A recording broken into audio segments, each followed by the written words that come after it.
Hello friends, welcome in my channel learn well basic. विद्यार्थी मित्रांनो, शैक्षणिक वर्ष 2026-27 पासून इयत्ता 3री 4थी व 6वीचा अभ्यासक्रम बदललेला आहे.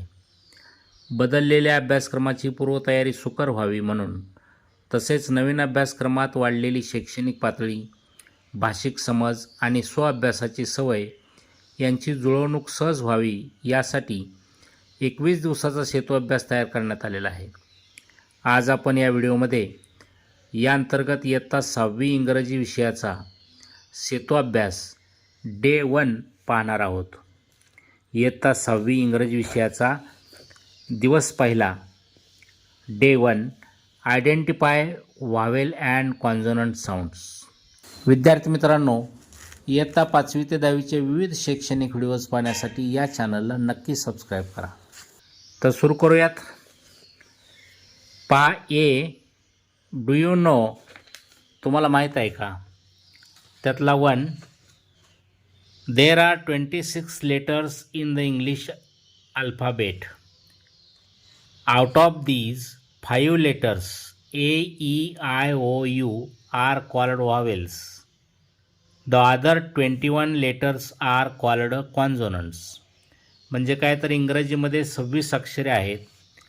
त्यापैकी 5 अक्षरे A-E-I-O-U यांना स्वर म्हणतात. बाकीच्या 21 अक्षरांना व्यंजने म्हणतात, जसं की B-C-D वगैरे. Below are some letters placed together. Right each letter in the correct basket म्हटलेलं आहे. खाली काय अक्षरे एकत्रितपणे दिलेली आहेत. प्रत्येक अक्षर योग्य त्या बास्केटमध्ये, टोपलीमध्ये लिहा. लेटर्स दिलेले आहेत A-T-E-B-I-P-O-M-U-C-D.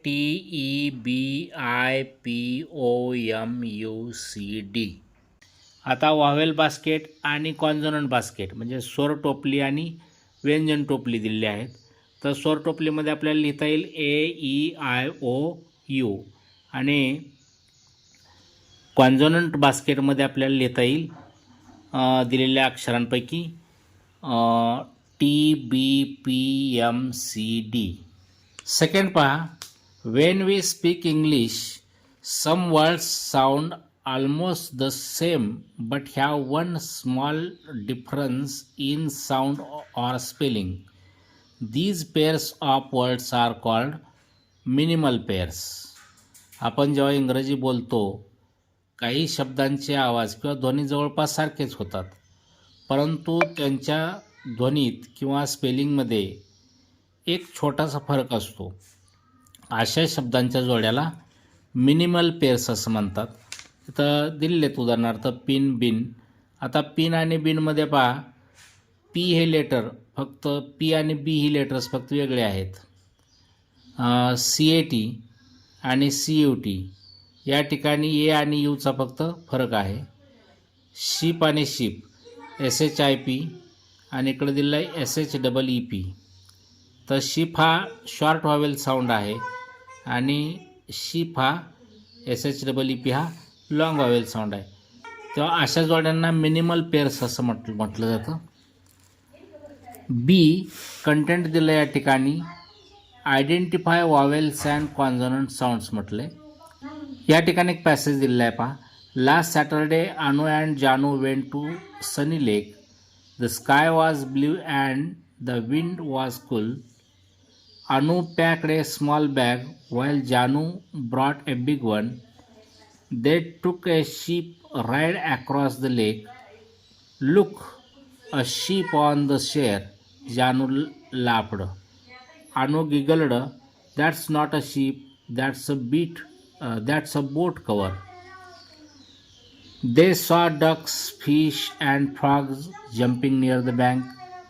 The birds sang sweet songs, some short and some long.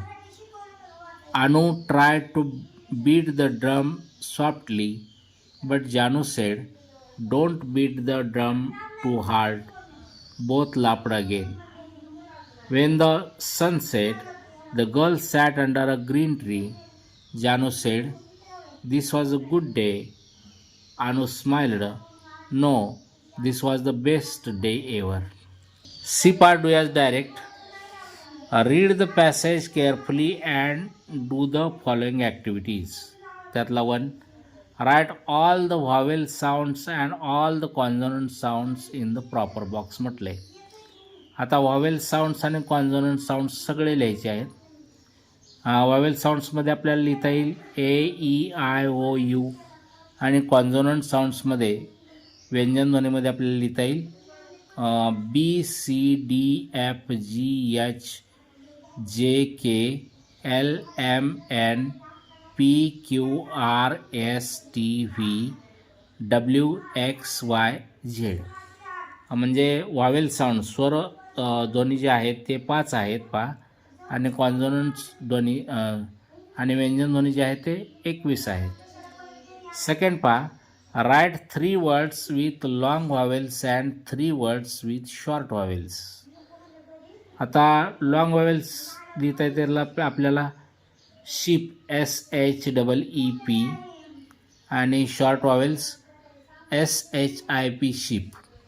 Bit beat, feet feet.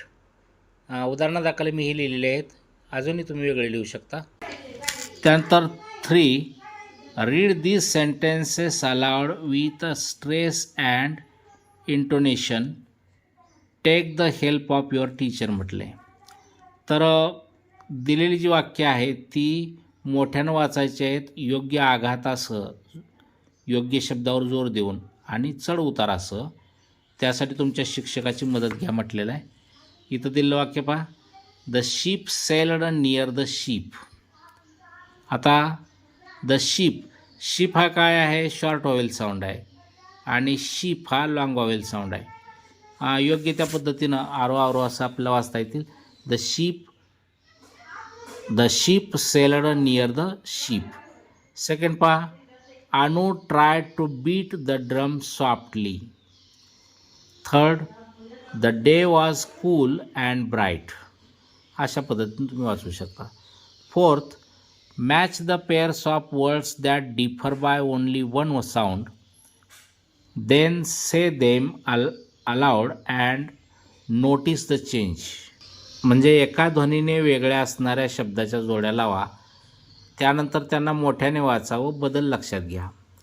तर अशा पद्धतीने आपल्याला इथं जोड्या लावता येतील पहा. Sheep ship, pen pan, beat bit, cap cab. 5. Classify the following words in 2 boxes. Apple, ball, ice, net, orange, fan, umbrella, cat. हे ब्रॅकेटमध्ये शब्द दिलेले आहेत आणि आपल्याला क्लासिफाय करायचे आहेत. Words beginning with vowel sounds. ज्या शब्दांची सुरुवात ही स्वरध्वनीने झालेली आहे ते शब्द, आणि words beginning with consonant sounds. ज्या शब्दांची सुरुवात ही व्यंजन ध्वनीने झालेली आहे ते शब्द. तर स्वरध्वनीनं कोणकोणते शब्द तयार झाले? Apple, ice, orange, umbrella, eat. आणि इकडे येईल व्यंजन ध्वनीने सुरू झालेले शब्द ball, net, fan. 6. Think and write your own minimal pairs that differ by one sound. तर आपल्याला मिनिमल पेअर्स लिहिता येतील. मी उदाहरणादाखल लिहिले, तुम्ही वेगळे लिहू शकता.